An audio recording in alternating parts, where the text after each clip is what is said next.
వైఎస్ఆర్సీపీ నేత పూనూరు గౌతమ్ రెడ్డిపై హత్యాయత్నం ఘటన ఆలస్యంగా వెలుగులోకి వచ్చింది. ఇంటి వద్ద పార్క్ చేసి ఉన్న కార్పై పెట్రోల్ పోసి నిప్పంటించాడో దుండగుడు. పెట్రోల్ పోసి నిప్పంటించిన దృశ్యాలు సీసీ ఫుటేజ్లో రికార్డయ్యాయి. పోలీసులకు ఫిర్యాదు చేసినా పట్టించుకోలేదు. ఇప్పటికే పలుమార్లు గౌతమ్ రెడ్డిపై దాడికి యత్నించారు దుండగులు. తనకు ప్రాణహాని ఉందని పూనూరు గౌతమ్ రెడ్డి ఆవేదన వ్యక్తం చేస్తున్నారు.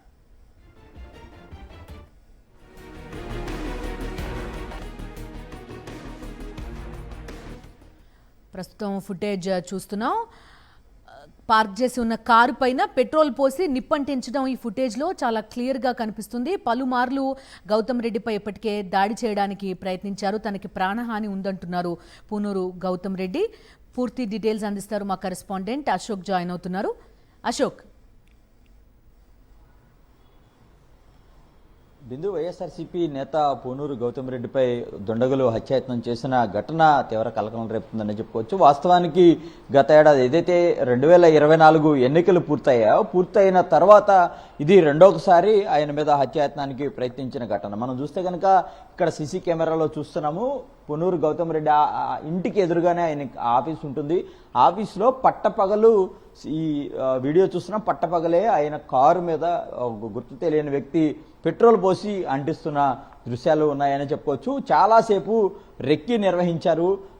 ఉదయం సుమారు 10:58 సమయంలో ఈ ఘటన జరిగినట్టుగా కూడా సీసీ కెమెరా వీడియోలో కూడా మనం చాలా క్లియర్గా కనబడుతుంది. చాలాసేపు అక్కడ ఉన్న ఎవరైతే ఒక వ్యక్తి ఉన్నాడో క్యాప్ ధరించున్నాడు, అతను రెక్కి నిర్వహించాడు. కారు దగ్గరకు వచ్చి రెక్కి నిర్వహించి ఫోన్ మాట్లాడిన తర్వాత కొద్దిసేపటికే బ్యాగ్లోంచి పెట్రోల్ బాటిల్ తీసి కారు మీద పోసిన పరిస్థితి కనబడుతోంది.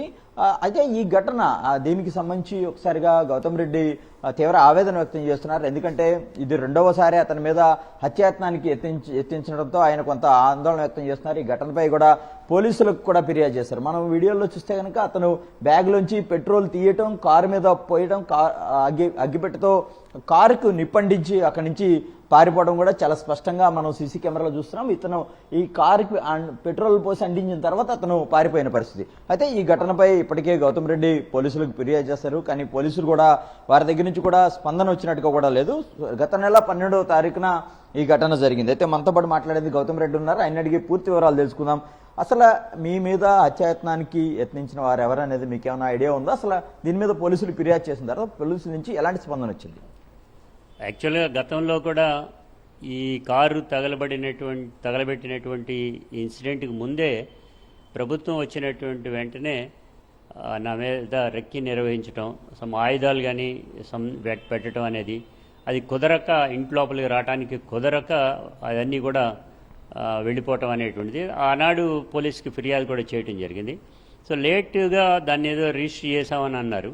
ఈ మధ్యకాలంలో ఈ రెండో ఇన్సిడెంట్ జరిగినటువంటిది, ఆ తర్వాత దాన్ని వెరిఫై చేస్తున్నాం అనేటువంటి చెప్పడం జరిగింది. దానితోటి ఇవాళ ఈ కార్ ఇన్సిడెంట్ది ఇది నాకు అనిపిస్తూ ఉంది. నేను ఎవ్రీడే 10:30, 11 కల్లా ఇంటి నుంచి బయటకు వచ్చి ఆఫీస్కి రావడం, ఆఫీస్లోంచి బయటికి వెళ్ళి పని మీద వెళ్ళటానికి ఉండేటువంటిది నిత్యకృత్యం జరిగేటువంటిది. కానీ ఇవాళ ఆ రోజున హైదరాబాద్ వెళ్ళటానికి, హెల్త్ చెకప్ వెళ్ళటానికి ప్లాన్ చేసుకున్నాం. 10:30 టైంలో ఉండేటువంటి వాళ్ళు డీజిల్ కొట్టించడానికి, ఎయిర్ పెట్టించడానికి నాకు రెగ్యులర్గా వాడుకునేటువంటి వెహికల్ వెళ్ళటం అనేటువంటి జరిగింది. యాక్చువల్ దాని మీదే ప్లాన్ చేసి చేయాలనేటువంటిది అని మాకు ఈ రోజున అర్థమవుతా ఉంది.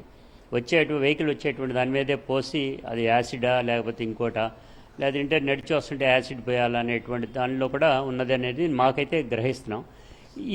ఈ వెహికల్లో నేను ఎప్పుడైతే లేనో అప్పుడు వెంటనే అతనేదో ఫోన్ మాట్లాడుకుని వచ్చి ఈ రెండో వెహికల్గా ఉండేటువంటి దాన్ని, కొత్త వెహికల్, న్యూ వెహికల్, బ్రాండ్ న్యూది, కొన్ని 10 రోజులు కూడా అవలా, దానిపైన పోయటం, తగలబెట్టడం అనేటువంటి జరిగిందంటే అది new vehicle left side petrol tank ఉంటుందనేటువంటి గ్రహించి అటు పక్కన పోయటం అని అంటే ఒకసారి పేల్చేయాలనేటువంటిది, లోపల ఉంటే కనుక తగలబెట్టాలనేటువంటి దాంతో వాళ్ళు తీసుకునేటువంటి నిర్ణయంలా కనపడతా ఉంది.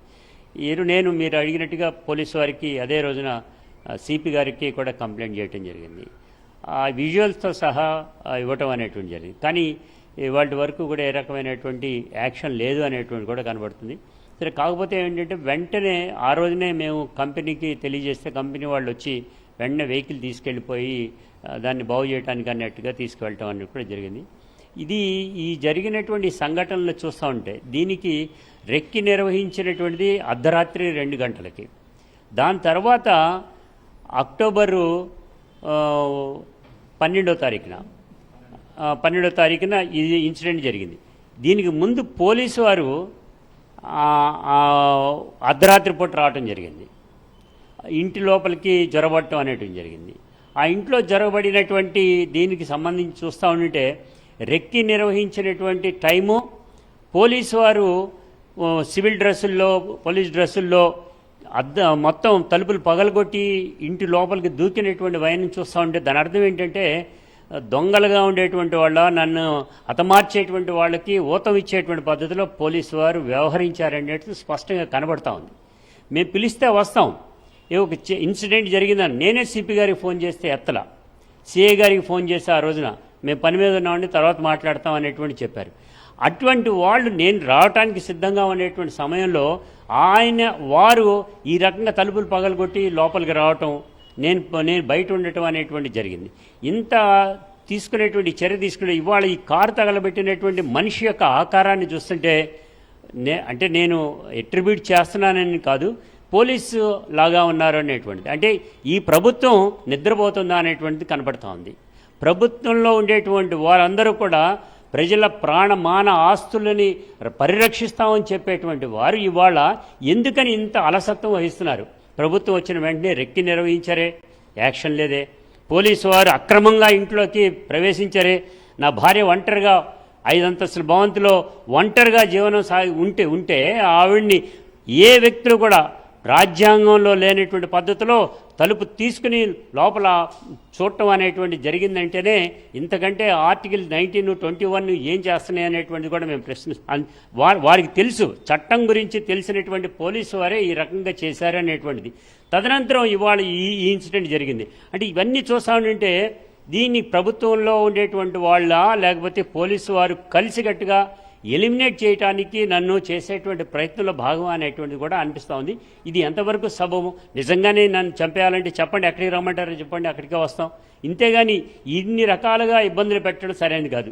రెండోది, ఇవాళ ఇంకోటి చెప్తే ఆశ్చర్యం, ఒక వారం రోజుల క్రితమే నా పక్కనే ఉండి చుట్టుపక్కల ఉండేటువంటి వారందరి యొక్క వాళ్ళపైన SC ST కేసులు నమోదు చేయడం జరిగింది. ఎక్కడో సింగినగర్లో ఉండేటువంటి ఆవిడని తీసుకొచ్చి రామకృష్ణాపురంలో ఇంటి పక్క గొడవ జరిగితే వాటిపైన పెట్టి SC ST కేసు పెట్టమా? 7-8 కుటుంబాలతో సహా ఊరు విడిచి వారు పారిపోవాల్సినటువంటి పరిస్థితి ఏర్పడిందంటేనే పోలీసు వ్యవస్థ భయభ్రాంతుల్ని నన్ను కానీ నా చుట్టుపక్కల ఉండేటువంటి వారందరినీ కూడా భయభ్రాంతులు చేయాలనేటువంటి ఒకే ఒక ఉద్దేశంతో ఈ ప్రభుత్వ పెద్దల యొక్క అండతో వారి యొక్క ఆదేశాలతో పోలీసు వ్యవస్థ చేస్తుందా అనేటువంటిది కూడా కనపడుతూ ఉంది. నిజంగా ఇంటి పక్కన తగదైతే కేసు పెట్టుకోవచ్చు, తప్పలేదు. కానీ SC అతను ఆవిడని తీసుకొచ్చి పెట్టడం అని అంటే ఇంత దారుణం లేదు. ఇది నా చూస్తామంటే ఇది అన్నీ మానేసి రాజకీయాలుగానే మామూలుగానే జగన్ గారితో ప్రయాణం చేస్తున్నటువంటి అనే ఉద్దేశంతోనే వాళ్ళు చేయటం, రావడంతోనే కేబుల్ తీసేసుకున్నారనేటువంటి. అదే ఆ SC ST కేసు ఒక పక్కన పెట్టి ఆ వ్యక్తులకి కేబుల్ ఫీల్డ్ ఉంటే కేబుల్ బాక్సులతో సహా తీసుకెళ్ళిపోయారు. గవర్నమెంట్కి సంబంధించిన APSFL బాక్సులు కూడా తీసుకెళ్ళిపోవడం అనేటువంటి జరిగింది. అంటే దీని అర్థం ఏంటి? ఆర్థికంగా కూడా నా చుట్టుపక్కల ఉండేటువంటి వాళ్ళందరినీ నష్టపరచాలని, నన్ను ఇబ్బంది పెట్టాలని, భయభ్రాంతులు క్రియేట్ చేయాలని, నన్ను ఎలిమినేట్ చేయాలనేటువంటి చూస్తున్నది. ఇది సరైనటువంటి కాదు అనేటువంటి నా భావన. ఈ ఆవేదన నేను వ్యక్తపరుస్తున్నానంటే గతంలో అయితే కానీ నా జోలికి కూడా వచ్చేవాళ్ళు కాదేమో మరి. కానీ ఇవాళ ఈ పరిస్థితిలో కామ్గా ఉండేటువంటి పద్ధతిలో ఈ రకంగా చేస్తానంటే సరైనది కాదన్నా పోలీసు వారు వెంటనే యాక్షన్ తీసుకోవాలి. దీనిపై వెనక ఉండేటువంటి అందరినీ కూడా చెక్ చేయమని కూడా కోరుతున్నాను. అయితే తనపై వరుస హత్యాయత్న ఘటనలు జరుగుతున్న నేపథ్యంలో ఖచ్చితంగా తనకు రక్షణ కల్పించాల్సిన బాధ్యత పోలీసుల మీద ఉంది. ఏదైతే ఈ CC కెమెరాల ఆధారంగా తాను ఫిర్యాదు చేశానో దానిపై పోలీసులు ఖచ్చితంగా చర్యలు తీసుకోవాలని చెప్పి గౌతమ్ రెడ్డి డిమాండ్ చేస్తున్న పరిస్థితి కనబడుతుంది. సాక్షి టీవీ ప్రసారాలను నిలిపివేయడం చట్టరీత్యా నేరం. సాక్షి టీవీ ప్రసారాల కోసం మీ స్థానిక కేబుల్ ఆపరేటర్ని వెంటనే సంప్రదించండి. DTHలో ఇంటర్నెట్లో కూడా సాక్షి టీవీ ప్రసారాలను వీక్షించవచ్చు.